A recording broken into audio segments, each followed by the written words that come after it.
Hello friends, आप सभी का स्वागत है एक बार फिर एक और नए और इन्फॉर्मेशनल वीडियो में। तो फ्रेंड्स, जैसा कि आपको पता है यूपी पीसीएस का इंटरव्यू चल रहा है, उसी कड़ी में हमारे साथ एक मैम है जो अभी इंटरव्यू देकर निकली हैं। तो चलिए मैम से ही जानते हैं इनका इंटरव्यू कैसा गया और इनकी भी अभी तक की जर्नी कैसी रही, उनकी स्ट्रेटजी वगैरह क्या रही पीटी की और मेंस की। मैम, सबसे पहले तो हमारी तरफ से और हमारे व्यूअर्स की तरफ से आपको इंटरव्यू की बहुत बहुत बधाई। बहुत बहुत धन्यवाद। मैम, सबसे पहले जानेंगे आपका नाम क्या है, आपका एजुकेशनल बैकग्राउंड क्या है और आप कहाँ से हैं मैम? मैं मूलतः प्रयागराज से हूँ। मेरा नाम यास्मीन अफसर है और मैंने एमए बीएड किया हुआ है। और मैम, यूपी पीसीएस में ये आपका कौन सा अटेम्प्ट था और कौन सा इंटरव्यू था मैम? अटेम्प्ट तो दिए हैं और लेकिन इंटरव्यू फर्स्ट है मेरा। इंटरव्यू फर्स्ट है। और मैम, ये आपका मीडियम कौन सा है और आपका ऑप्शनल सब्जेक्ट क्या है? हिंदी साहित्य और मीडियम में हिंदी है। और मैम, आज के इंटरव्यू में शुरू करेंगे खास करके आपके ऑप्शनल सब्जेक्ट से क्या प्रश्न पूछे गए आपसे, अगर कुछ रिकॉल करके बता पाएँ। मेरे ऑप्शन से काफ़ी कुछ संविधान से प्रश्न थे और मेरी हॉबी पे प्रश्न थे, तो उस पर ही काफ़ी देर तक चला वो इंटरव्यू। और मेरे उससे जुड़े हुए, क्योंकि मैं जॉब कर रही हूँ तो मेरी जॉब प्रोफाइल से प्रश्न थे। मैम, कौन सी जॉब कर रहे हैं अभी आप? मैं वर्तमान समय में उत्तर प्रदेश सचिवालय में समीक्षा अधिकारी के पद पर हूँ। तो मैम, सब जानेंगे कि आपकी हॉबी पे क्या प्रश्न पूछे गए, क्या अगर कुछ रिकॉल करके हमें बता पाएँ। हाँ, उन्होंने पूछा था कि आपकी हॉबी क्या है, तो मैंने बताया था कि मुझे गज़ल लिखना पढ़ना पसंद है। तो उसी पे बहुत देर तक चला कि कैसे लिखती है, क्या किस भाषा में लिखती हैं और किन को पढ़ा है, आपकी पसंदीदा अपनी लिखी रचना है, तो ये सारी चीज़ें थी। जी। और मैम, आपके जॉब से रिलेटेड, समीक्षा अधिकारी से रिलेटेड क्या प्रश्न पूछे गए, कुछ पूछे गए आपसे? नहीं, ऐसे तो बहुत कुछ खास प्रश्न नहीं पूछे थे। बस ये थे कि आप कैसे काम करते हैं, वहाँ पे कौन कौन आपके हायरार्की क्या है, ये सारी चीज़ें थी। और मैम, और कोई सोसाइटी सामाजिक मुद्दों से लेकर कोई प्रश्न, महिलाओं से लेकर कोई प्रश्न आपसे पूछे गए? हाँ, डायरेक्ट तो नहीं था, थप्पड़ मूवी से लेके था उस घरेलू हिंसा पे कि आपका क्या विचार है, तो उसको पूछा था। जी। और मैम, खास करके जीएस के पोर्शन से हिस्ट्री, पॉलिटी, ज्योग्राफी वगैरह या पर्यावरण से कोई क्वेश्चन? पॉलिटी से था।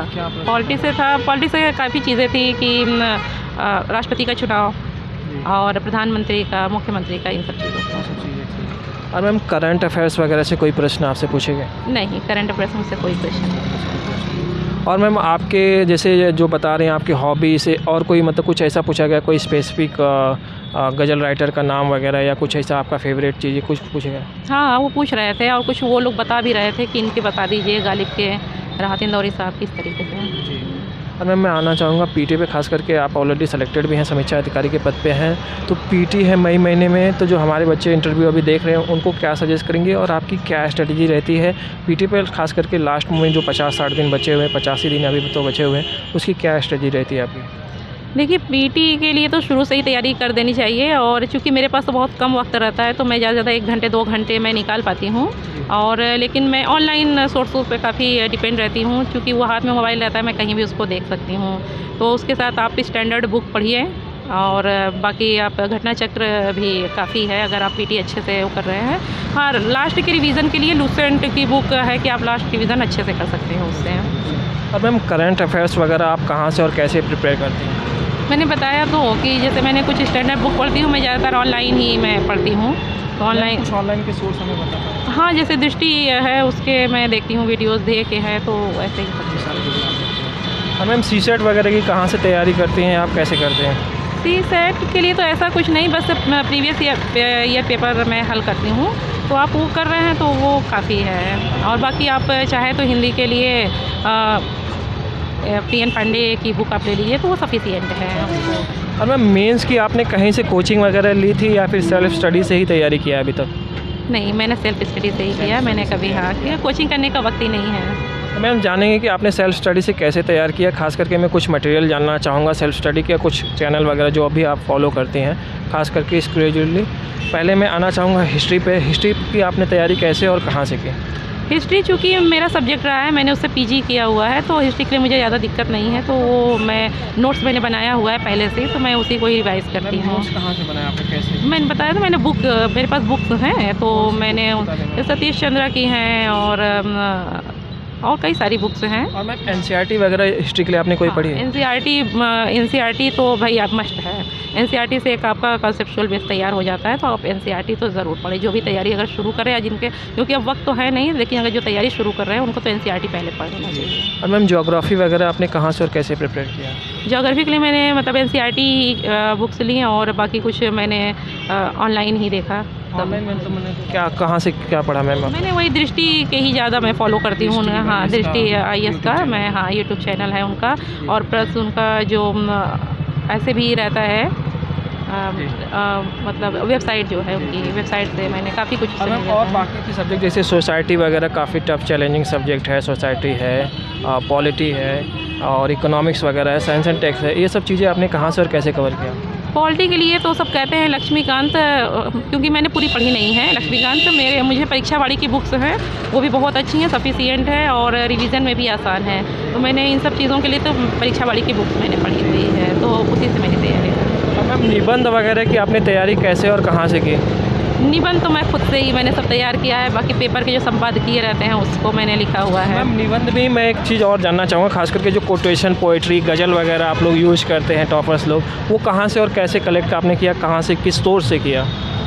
वो तो बहुत सारी चीज़ें मैं खुद लिख लेती हूँ, तो कोटेशन वगैरह मैं खुद ही बना लेती हूँ, तो उसमें दिक्कत नहीं है। और बाकी आप अगर देखते, अगर आप शौकीन हैं कविताओं के, तो बहुत सारी ऐसी हैं हिंदी कविताएं हैं, आप उर्दू की कुछ हैं, शेर है, तो आप उसको जोड़ सकते हैं। वो आपके ऊपर डिपेंड करता है कि आप कितना इंटरेस्ट रखते हो इन सब चीज़ों में। और बाकी आपके पास आंकड़े होने चाहिए, आंकड़े अच्छे होने चाहिए। और मैं खास करके मेंस की आंसर राइटिंग पे आना चाहूँगा। आंसर राइटिंग को लेके काफ़ी बच्चों में डाउट रहता है, डेटा रिप्रेजेंटेशन को लेके काफ़ी दिक्कतें आती है बच्चों में। बहुत सारे जो बच्चे मेंस लिखते हैं उनका होता नहीं है, उनको डेटा रिप्रेजेंटेशन में काफ़ी दिक्कतें आ रही है। तो आप लोग डेटा रिप्रेजेंटेशन आप कैसे करती हैं, क्या करती हैं, और आंसर राइटिंग कब से और कैसे करनी चाहिए? आंसर राइटिंग तो आप जब प्री देते हो तो आपको आइडिया हो जाता है कि आपका हो रहा है कि नहीं हो रहा है, तो आंसर राइटिंग तभी से शुरू कर देनी चाहिए। और क्योंकि आप सब कुछ जान रहे हो लेकिन अगर आपकी आंसर राइटिंग नहीं है तो फिर बेकार है लिखना। क्योंकि आप अगर कुछ कम भी जान रहे हो लेकिन आप प्रेजेंट अच्छा कर रहे हो, आंसर राइटिंग अच्छा कर रहे हो, तो फिर आप बढ़िया लिख पाओगे। तो वो प्री के बाद से ही जैसे ही आप आ जाए, आप मिला लीजिए कि कितने आपके मार्क्स आ रहे हैं, आप आंसर राइटिंग शुरू कर दीजिए। और आंसर राइटिंग ज़्यादा कोशिश ये रहे कि अपने ही लैंग्वेज में लिखे, किताबी भाषा न लिखे तो ज़्यादा बेहतर है। और बाकी वही आप पेपर डेली रीड करिए, उसमें बहुत सारे आंकड़े ऐसे दिए ही रहते हैं। बहुत ज़्यादा आंकड़े याद करेंगे तो आप उसमें भी उलझ जाएंगे।